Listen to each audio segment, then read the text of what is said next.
सबको नमस्कार, राम राम। मेरा नाम रवि। कैसे हैं आप सभी? मुझे आशा है आप सब ठीक ठाक होंगे और आपकी पढ़ाई जबरदस्त तरीके से चल रही होगी साहब। आज हम करते हैं हरियाणा का इतिहास। आपको पता है हमने वैदिक सभ्यता पढ़ ली थी, सिंधु सभ्यता पढ़ ली, महाभारत पढ़ ली। आज हम करेंगे बौद्ध काल और मौर्य वंश। आपको पता है बौद्ध काल का भी और मौर्य वंश का भी हरियाणा से रिलेटेड प्रश्न बनते हैं जो हमारे एग्जाम में पूछे जाते हैं। आज हम वही करने वाले हैं जो हमारे एग्जाम में जो के तो आएंगे। तो चलिए करते हैं शुरू करने से पहले एक महत्वपूर्ण सूचना। अगर आप मैथ की तैयारी कर रहे हो और आपका मैथ कमजोर है तो आपको पता है अपने मुकेश सर का बैच आया हुआ है। सर कहां पर आया हुआ है? परीक्षा ऐप के ऊपर है और परीक्षा ऐप का लिंक इस वीडियो के नीचे है। अगर आप HSC math with Mukesh YouTube channel के स्टूडेंट हो तो आप मुकेश 40 कोड यूज करके जो बैच आपको 800 रुपये में मिलता था वो आपको कोर्स 480 रुपये मिल जाएगा कोड यूज करने के बाद। तो चलिए करते हैं शुरू। देखो, बौद्ध काल प्रश्न क्या पूछा जाता है हमसे? हमसे प्रश्न पूछा जाएगा कि बौद्ध काल में भारत कितने महाजनपदों में बटा हुआ था? कितने में बटा हुआ था साहब? 16 में। ठीक है सर, 16 में बटा हुआ था। हमसे क्या पूछा जाएगा आगे कि सबसे बड़ा और शक्तिशाली महाजनपद कौन सा था? सबसे शक्तिशाली महाजनपद कौन सा था? वो था मगध। कौन सा था? मगध। और मगध की राजधानी क्या है? पाटलिपुत्र है। क्या है? पाटलिपुत्र है। ठीक है सर, पाटलिपुत्र है। अगला प्रश्न ये है कि बौद्ध काल में हरियाणा को कितने महाजनपदों में बांटा गया था? बौद्ध काल में हरियाणा को कितने महाजनपदों में बांटा गया था? वो बांटा गया था 2 में। सर 2 में बांटा गया था। नाम बताओ, नाम क्या है? एक का नाम है कुरु जनपद में और दूसरे का नाम क्या है? पांचाल। क्या है? पांचाल। ठीक है सर, हरियाणा को बौद्ध काल में 2 महाजनपदों में बांटा गया था, कुरु में और पांचाल में। ठीक है सर, यह हमसे पूछा गया था और पूछा जा सकता है। अगला प्रश्न है कि कुरु की राजधानी क्या थी? कुरु की राजधानी क्या थी? वो थी इंद्रप्रस्थ। कौन सी थी? इंद्रप्रस्थ, जिसको हम क्या कहते हैं? दिल्ली। क्या कहते हैं? इंद्रप्रस्थ, जिसे हम दिल्ली कहते हैं। ठीक है सर, और पांचाल की राजधानी क्या थी? इसकी राजधानी थी कांपिल्य। क्या थी? कांपिल्य थी। ठीक है सर, अगला प्रश्न है कि बताओ हरियाणा में बौद्ध धर्म का प्रमुख केंद्र कौन सा है? हरियाणा में बौद्ध धर्म का प्रमुख केंद्र कौन सा है? वो शुद्ध यमुनानगर, शुद्ध जगाधरी, जो कहां पर पड़ता है? यमुनानगर में पड़ता है। ठीक है सर, अगला प्रश्न है कि सबसे प्राचीन अभिलेख 12 खड़ी में लिखा हुआ कहां से मिला है? 12 खड़ी में लिखा हुआ सबसे प्राचीन अभिलेख कहां से मिला है? शुद्ध जगाधरी से मिला है। ठीक है, अगला प्रश्न है कि गौतम बुद्ध के बाल व नाखून कहां रखे गए हैं? महात्मा बुद्ध के बाल व नाखून कहां रखे गए हैं? वो रखे गए हैं शुद्ध और जगाधरी में। कहां रखे गए हैं? शुद्ध जगाधरी में रखे गए हैं। बात कंप्लीट। देखो, अब हम करते हैं मौर्य काल। बौद्ध काल से इतने ही प्रश्न बनते थे। अगर हम और डिटेल में जाएंगे तो इंडिया जिनके का टॉपिक बढ़ जाएगा साहब। हम रहेंगे हरियाणा के अंदर, सेंटर में नहीं जाएंगे। ठीक है सर, सेंटर में जब जाएंगे जब हम कंप्लीट बातें करेंगे। ठीक है सर, आगे देखो मौर्य वंश। कि मौर्य वंश से हरियाणा से क्या क्या प्रश्न बनते हैं? क्या क्या प्रश्न बनते हैं साहब? देखो, मौर्य वंश। पहला प्रश्न है कि मौर्य वंश की स्थापना किसने की थी? मौर्य वंश की स्थापना किसने करी थी? चंद्रगुप्त मौर्य ने करी थी। चंद्रगुप्त मौर्य ने की थी। ठीक है सर, चंद्रगुप्त मौर्य ने की थी। ये बताओ किसकी सहायता से? इसके गुरु थे, चाणक्य। उनकी सहायता से इन्होंने मौर्य वंश की स्थापना करी थी। प्रश्न क्या पूछा जाएगा? प्रश्न ये पूछा जाएगा किसकी हत्या करके चंद्रगुप्त मौर्य ने मौर्य वंश की स्थापना करी थी? किसकी हत्या करके? धनानंद की। धनानंद की हत्या करके। धनानंद कौन था? नंद वंश का अंतिम शासक था। कौन था? नंद वंश का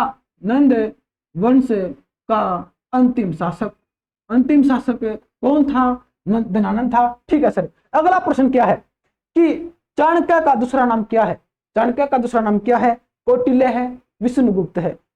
विष्णुगुप्त और कौटिल्य हम किसे कहते हैं? चाणक्य को कहते हैं। और चाणक्य की पुस्तक कौन सी है?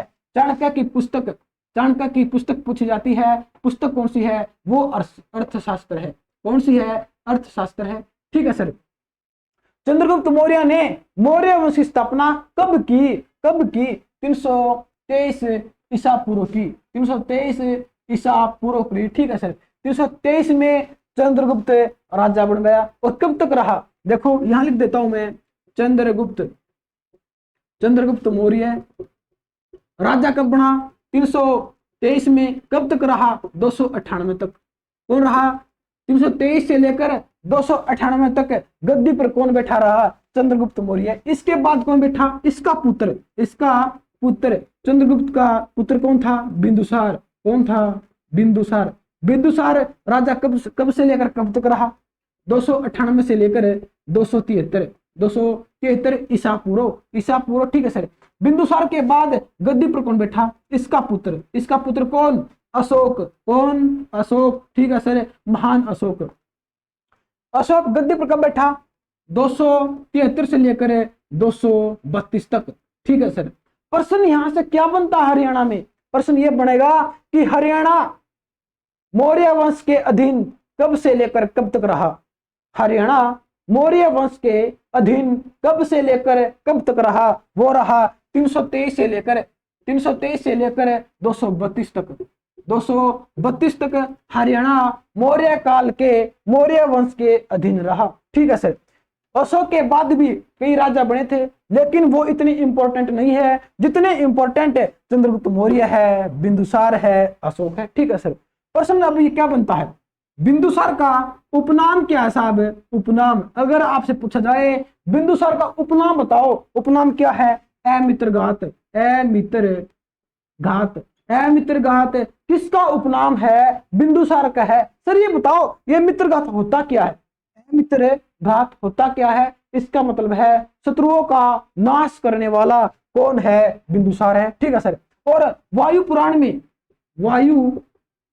में बिंदुसार का नाम क्या है? वायु पुराण में बिंदुसार का नाम क्या है? यह प्रश्न पूछा गया था। क्या नाम है? भद्रसार। क्या नाम है? भद्रसार है। ठीक है सर। ये बताओ जैन ग्रंथ में बिंदुसार का नाम क्या है? इसमें है सिंहसेन। क्या है? सिंहसेन है। क्या नाम है? सिंहसेन है। ठीक है सर। अब हम करते हैं अशोक के बारे में। कहा जाता है अशोक राजा कब बना? गद्दी पर कब बैठा? 273 में बैठा।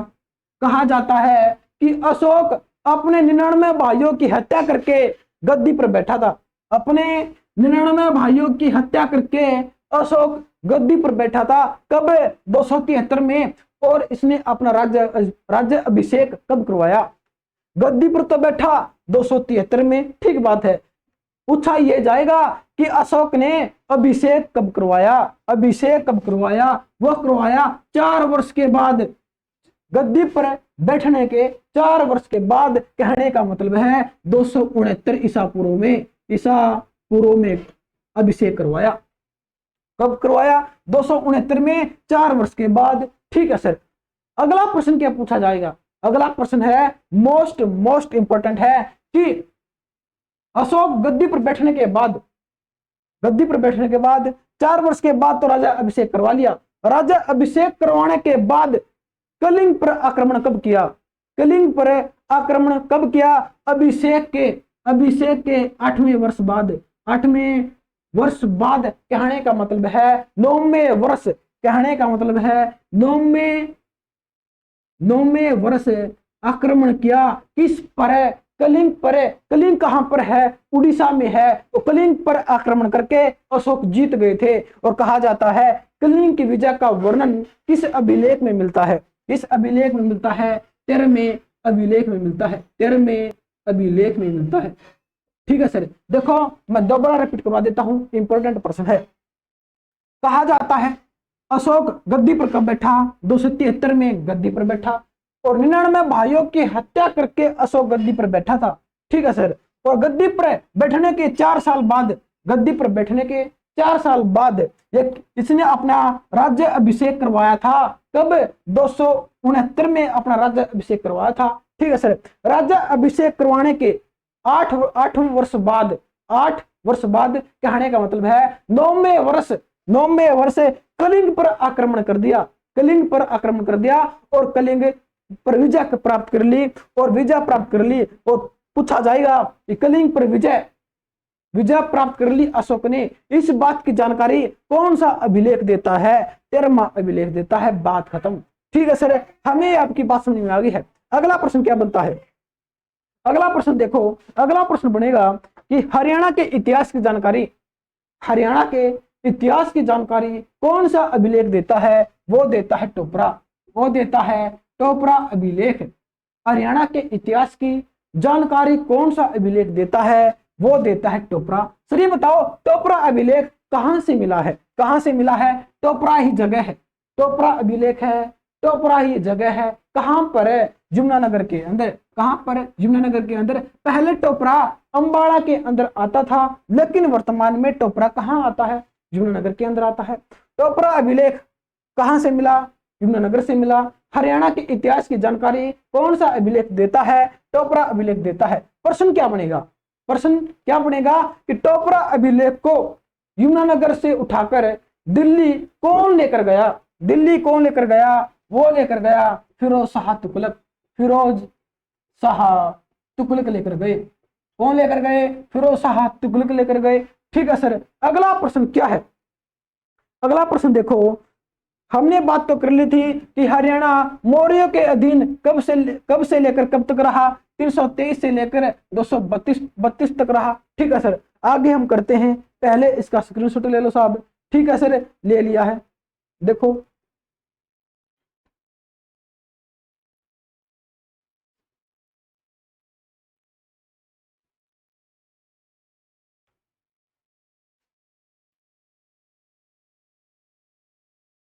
अगला प्रश्न है कुषाण वंश से, कुषाण वंश से प्रश्न क्या पूछा जाता है, देखो प्रश्न ये पूछा जाएगा कुषाण वंश से,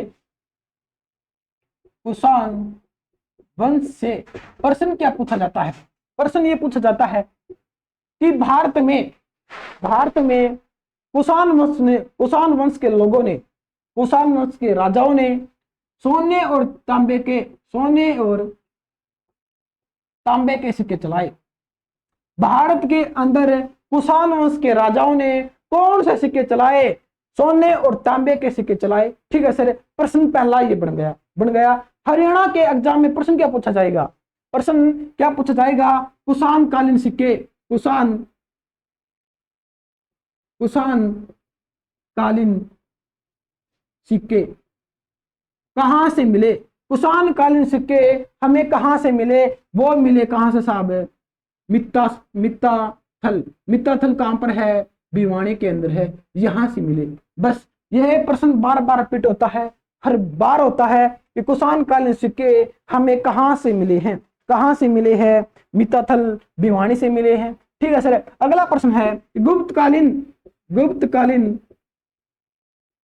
सिक्के कहां से मिले, गुप्तकालीन सिक्के हमें कहां से मिले, रोहतक से मिले। कहां से मिले, रोहतक से मिले। सोने के सिक्के मिले हैं सब, सोने के सिक्के, जिन्हें हम सोने के सिक्कों को हम क्या कहते थे, दिनार, जिनको दिनार बोला जाता था। किसके टाइम पर, गुप्तकालीन के टाइम पर।